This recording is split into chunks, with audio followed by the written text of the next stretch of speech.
저는 최 원장님의 몸에 지금 나타나고 있는 어떤 증상들에 대해서 제가 학술적으로 한번 설명을 드리도록 하겠습니다.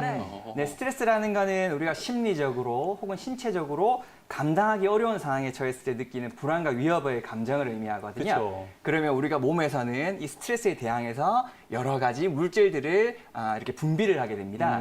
이를 우리가 스트레스 호르몬이라고 하는데요. 아마 요즘에는 많은 분들이 스트레스 호르몬에 대해서는 많이 들어보셨을 겁니다. 이 스트레스 호르몬 중에 가장 중요한 것은 부신 피질에서 나오는 코르티솔이라는 호르몬입니다. 이 코르티솔이 많이 나오게 되면 어떤 몸에 문제들이 일어날 수 있는지 제가 한 가지씩 설명을 좀 드릴게요. 네. 스트레스에 대해서 우리가 신체가 대항을 하려면 역시 신체 각 기관으로 많은 혈액이 가야 하겠죠. 과거 우리가 선사시대 때부터 우리가 맹수를 만나거나 하면 빨리 도망을 가야 되지 않습니까? 그죠? 그래서 사지로 혈액이 많이 가야 되기 때문에 맥박과 호흡이 증가합니다. 그리고 도망을 가야 되기 때문에 근육이 긴장되고 정신은 아주 또렷해집니다. 그리고 마지막으로 우리 몸의 에너지원이 바로 포도당이죠. 이 포도당이 뇌로 바로 전달될 수 있도록 혹은 근육으로 바로 전달될 수 있도록 하기 위해서 혈당이 높아질 수 있습니다.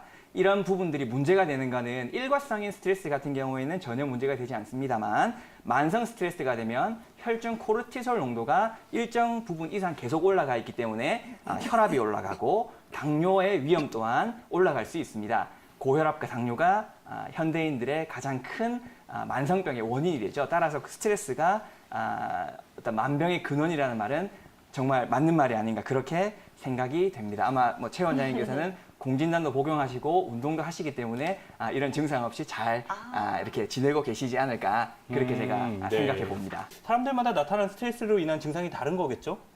네, 다를 수 있습니다. 저는 한 가지 제가 봤던 환자분 사례를 들고자 하는데요. 제 기억에 남아있는 환자분이라서 한번 소개를 드리도록 하겠습니다. 9살이던 초등학생, 여학생이었는데요. 미국에서 살고 있는 친구였습니다.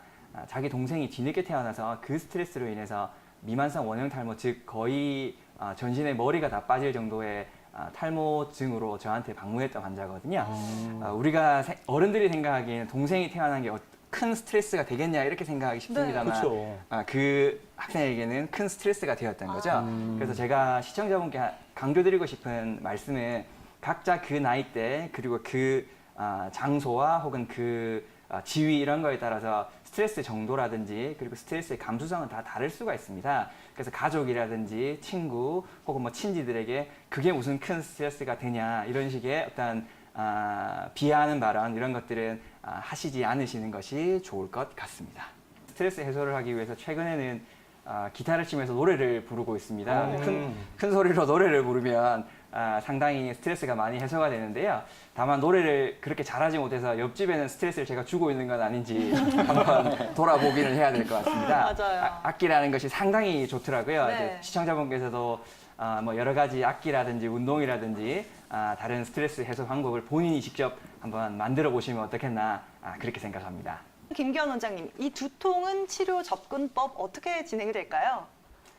네, 지금 질문 주신 시청자분께서 편두통을 호소하시고 계셨기 때문에 저는 편두통의 한의학적인 병인에 대해서 좀 말씀을 드리려고 합니다. 특징적으로 동의보감에서는 편두통이 있는 부위에 따라 그 병인을 구분을 하고 있는데요. 좌측이 많이 아플 때는 풍 혹은 혈허에 의한 두통이라고 하고 있고요. 그리고 우측이 아플 때는 담 또는 열로 인한 두통이라고 말을 하고 있습니다. 보시면 아시겠습니다만 특징적으로 한으로 인한 두통은 볼 수가 없는데요. 저희 방송을 잘 들어주신 분들은 아시겠습니다만 우리가 건강을 유지하는 가장 중요한 팁 중에 하나가 머리는 차게, 발은 따뜻하게 하지 않습니까? 따라서 두통 중에서는 한으로 인한 두통은 잘 없다고 보시면 됩니다. 다만 주의하셔야 할 점은 이 좌우에 의한 통증 구분은 절대적인 개념이라기보다는 개연성에 의한 부분으로서 내가 좌측이 아프다고 해서 무조건 풍혈어라고 할 수는 없다는 얘기입니다. 이는 직접 증상이라든지 여러 가지 진단을 통해서 알 수 있는 부분이고요. 또 하나 제가 강조드리고 싶은 부분은 동의보감에 나와 있는 편두통은 실제로 정말 한쪽 좌측이나 우측만 아픈 경우를 얘기합니다만 현대에 얘기하는 편두통은 물론 현대에 얘기하는 편두통도 60% 이상은 한쪽만 아픕니다. 다만 40% 정도는 전체가 다 아픈 두통도 있기 때문에 제가 말씀드린 이 한의학적인 병인을 절대적으로 받아들이셔서는 안 되고요. 가까이에 있는 한의원에서 직접 진단받아 보시기를 추천드리겠습니다.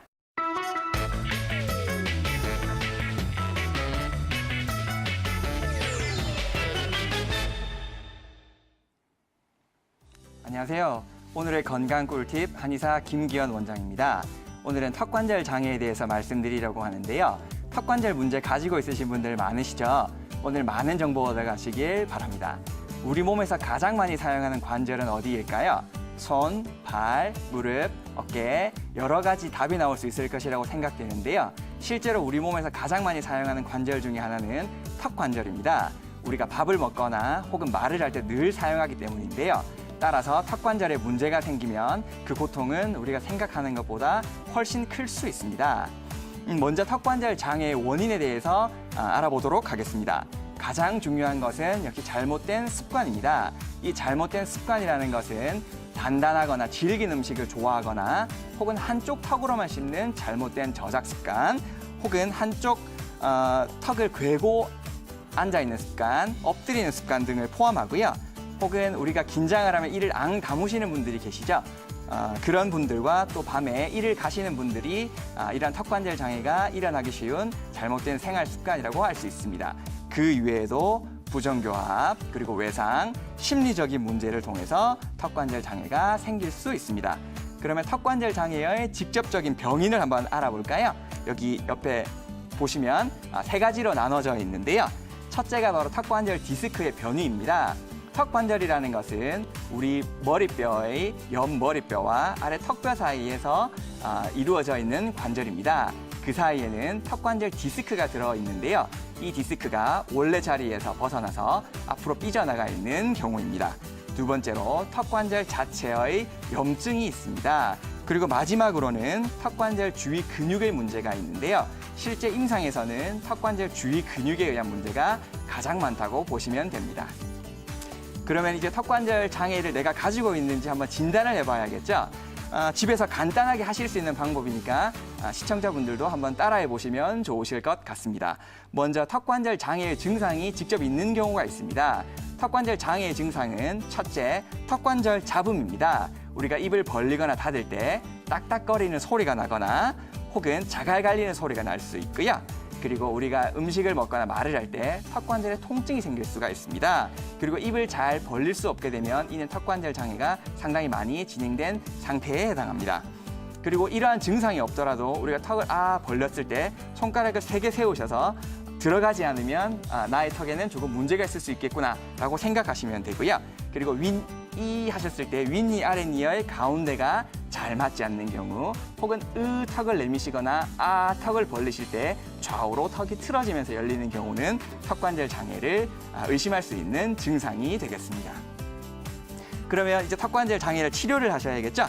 턱관절 장애의 치료는 옆에서 보시는 3가지 치료가 가장 기본인데요. 첫째로 가장 중요한 치료는 추나요법입니다. 아까 말씀드렸던 턱관절 디스크의 변이를 바로잡고 문제가 되는 근육을 직접 교정합니다. 그리고 두 번째로 침 치료가 있는데요. 턱관절을 직접 시술하거나 혹은 주위 근육에 시술하여 통증을 제어하는 데는 아주 도움이 됩니다. 그다음 마지막으로 턱관절 보조 장치가 있는데요. 턱관절 보조 장치는 윗니와 아랫니 사이에 끼워서 그 턱관절에 가해진 압력을 줄이고 또 디스크가 들어갈 수 있는 음압을 제공하게 됩니다. 습관을 교정하는 것도 상당히 중요하신데요. 실제로 오늘 가장 꿀팁이라고 할 수 있는 건 이 습관 교정이라고 보시면 될 것 같습니다. 첫째로 턱관절을 과도하게 벌리지 않기가 있습니다. 제가 턱관절 장애로 오시는 환자분께 항상 강조드리는 말씀인데요.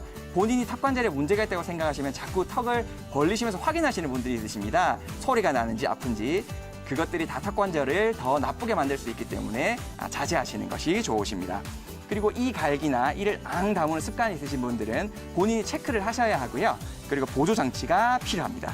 그 다음에 아까 말씀드렸던 것처럼 턱을 괴거나 엎드리는 습관도 역시 턱관절에 도움이 되지 않으므로 자제하시는 것이 좋습니다.